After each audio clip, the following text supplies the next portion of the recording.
tuhuishe usiku katika masiku haya, na miongoni mwa mambo ambayo tunafaa kuyafanya katika masiku haya ni kufunga saumu siku 9 mfululizo, toka tarehe 1 mpaka tarehe 9 ambayo ni siku ya Arafa. Siku 9 tufunge, pamoja na kwamba hakuna dalili ambayo wanazuoni wanasema kwamba hakuna dalili ambayo inaonyesha Mtume sallam aliwahi kufunga hizi siku 9, lakini Mtume sallam alikuwa akifunga sana. Bi Aisha anasema Mtume kuna wakati alikuwa akifunga mpaka tukifikiri kwamba Mtume hatokula tena, na wakati mwingine anaanza kula tunafikiri kwamba hatofunga tena. Mtume alikuwa akifunga sana, alikuwa hawachi hizi saumu. Lakini Mtume pamoja na kwamba hakuna dalili imani inaonyesha kwamba Mtume aliwahi kufunga, lakini Mtume amesema haya ndo masiku ambayo Mwenyezi Mungu anapenda kumuona mja wake akifanya matendo mema. Na katika matendo mema hakuna zaidi ya saumu jamani. Saumu pia ni matendo mema yani. As-siyam la mithla lahu. Saumu haina mfano wake. Saumu ni tofauti kubwa sana mtu kula wakati mwingine inamletea mtu maradhi. Lakini saumu, unapokuwa ndani ya saumu mara nyingi inamkumbusha Muislamu Mwenyezi Mungu. Ndio unaona katika mwezi wa Ramadhani watu wanajazana misikitini. Saumu inamkumbusha Muislamu. Watu wameacha maasi, wameacha mabaya ambao walikuwa wakiyafanya. Saumu inakuambia ina msikitini mapema ukawahi safu ya mbele. Saumu inakuambia nenda ukasome Qur'an. Saumu inakuambia kawahi swala ya jamaa. Saumu inakuambia toa sadaka leo. Saumu inakuambia mtembelee fulani, mjulie fulani hali. Saumu inakuambia inamisha macho unapotembea barabarani. Saumu. Kinyume na mtu anayekula ameshiba.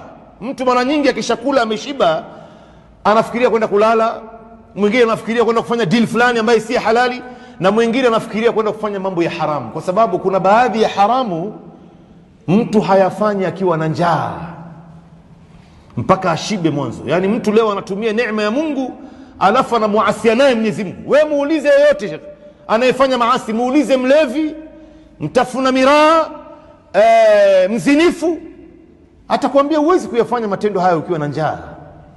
Yani mtu anatumia neema ya Mungu alafu anamuasia naye Mwenyezi Mungu. Wala haula wala quwwata illa billah. Mtu anakuambia lazima mwanzo nile biriani ya nguvu, alafu ndo nichukue miraa yangu au nichukue pombe yangu au nifanye kitendo fulani kichafu. Unatumia neema ya Mungu alafu unamuasia naye Mwenyezi Mungu. Lakini angalia saumu itatukumbusha sisi tuyafanye yale mengi ambayo tunafaa kuyafanya katika masiku 10 haya. Kwa hivyo tufunge toka tarehe 1 mpaka tarehe 9. Na tarehe 9 ndio inakuwa ni siku ya Arafa. Siku ya Arafa yani, na ndio siku kubwa duniani vile vile. Katika masiku, ndani ya masiku ni siku ya Arafa. Umefahamu? Ambao Mwenyezi Mungu Subhanahu wa Ta'ala ameapia ndani ya Qur'ani katika sehemu nyingi. Hii ni siku ambayo Mwenyezi Mungu Subhanahu wa Ta'ala anawawacha mamilioni ya watu kutokana na moto wa Jahannam. Hakuna siku ambayo Mwenyezi Mungu anawawacha mamilioni ya Waislamu, mabilioni hasa, kutokana na moto wa Jahannam kuliko siku ya Arafa. Na ndio siku zote Mwenyezi Mungu anateremka usiku kulingana na hadithi ya Mtume. Lakini siku ya Arafa anateremka mchana. Anawaona watu walivyosimama katika uwanja wa Arafa, mamilioni ya watu, na wengine ambao hawakujaliwa kwenda haji wanafunga saumu. Mwenyezi Mungu Subhanahu wa Ta'ala anawauliza malaika, ma arada haula, hawa watu wanataka nini hawa?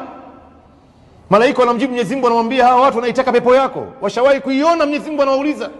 Wanasema la, hawajawahi kuiona. Vipi itakuwa wakiiona? Basi waandikeni wote hawa mimi nimewaingiza peponi. Na wanatahadhari na kitu gani? Wanaogopa nini? Malaika wanamjibu Mwenyezi Mungu, wanasema hawa watu wanaiogopa moto yako. Mwenyezi Mungu anawauliza, washawahi kuiona hii moto? Wanasema la, hawajawahi kuiona. Je, wakiiona itakuwaje? Basi waandikeni wote hawa mimi nimewatoa katika moto wa Jahannam. Na ndio unaona mahujaji wako kule hawaruhusiwi kufunga. Mimi na wewe ni siku kubwa sana mtu kufunga saumu. Kama utashindwa kufunga masiku 9 haya kujikaribisha kwa Mola wako, basi angalau saumu ya Arafa isikupite. Na ikiwa utafunga ni bora zaidi. Ikiwa utafunga siku 9 zote ni bora zaidi, utakuwa ni maandalizi ya kujiandaa kwa ajili ya Arafa na siku ya Idi. Na hii masiku utakuwa umeipa haki yake inavyotakana kupewa, kwa sababu ni masiku ambaye haiji hivi hivi.